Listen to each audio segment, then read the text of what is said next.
Top quality और consistent performance के लिए सिर्फ सिल्वर पंप नाम याद रखना।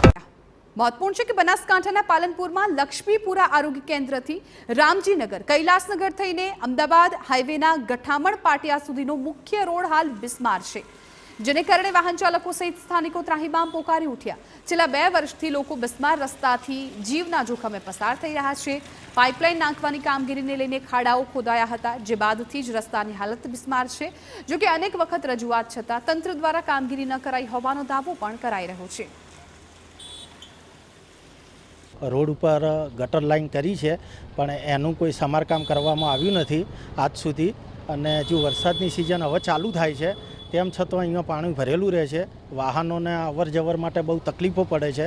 અને અમારે વાહનોવાળા તો પણ જતા રહે છે, પણ અમારે અહીંયા રૂબરૂ રહેવાનું હોય તો પાણી ભરેલું હોય એના લીધે તકલીફો ઘણી પડે છે। તો નગરપાલિકાને જાણ સારું કે સત્વરે રોડ સારા કરવા વિનંતી છે।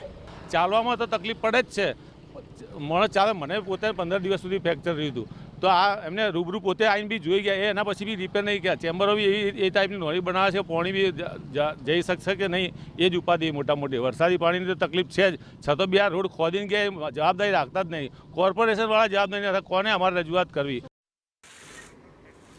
તો વોર્ડ નંબર 8 અને 9 ને જોડતો રસ્તો છે અને અનેક સોસાયટી માટે મુખ્ય માર્ગ હોવાથી દિવસમાં મોટી સંખ્યામાં લોકો આ રસ્તા પરથી પસાર થતા હોય છે, જે પારાવાર મુશ્કેલીનો સામનો કરતા હોય છે।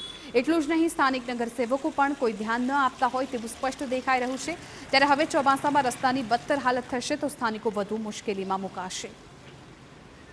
અહીંયા જે સ્કૂલના છોકરા જતા હોય અને આ રસ્તા ઉપર એટલું બધું ખરેખર પાણી ભરાતું હોય છે, ખાડા ખબૂચિયા, અને સ્કૂલ બસો તો બરાબર છે, પણ જે છોકરાઓ સ્કૂલમાં જતા હોય એક્ટિવા લઈને એ લોકોને બહુ તકલીફ પડતી હોય છે। અને હું 7 વર્ષથી અહીંયા જોઉં છું કે ચોમાસું આવવાનું અઠવાડિયું વાર હોય અને લોકો અહીંયા કામકાજ ચાલુ કરતા હોય છે, અને જેથી કરીને ખાડા ખબૂચિયા અને કોન્ટ્રાક્ટરોને એવું કામ આપે છે લોકો કે તેમના પર કાળજી રાખતા નથી। તો પાલિકાએ ભૂગર્ભ ગટરની કામગીરીનું બહાનું આગળ ધરી વાત ટાળી છે, કહ્યું કે ભૂગર્ભ ગટરની કામગીરી ચાલી રહી છે। ભૂગર્ભ ગટરની કામગીરી જ્યાં સુધી પૂરી ન થાય ત્યાં સુધી આ રોડનું કામ થશે નહીં તેવું પાલિકાનું સ્પષ્ટ મંતવ્ય છે। રામજીનગર રોડથી માળી હાઈવે ક્રોસ કરવાનો અને ત્યાંથી પછી આગળ લીલિયા તળાવ સુધી લઈ જવાનું હતું। લીલિયા તળાવ સુધીની લાઈન થઈ ગઈ છે, હાઈવે ક્રોસિંગ ખાલી બાકી છે।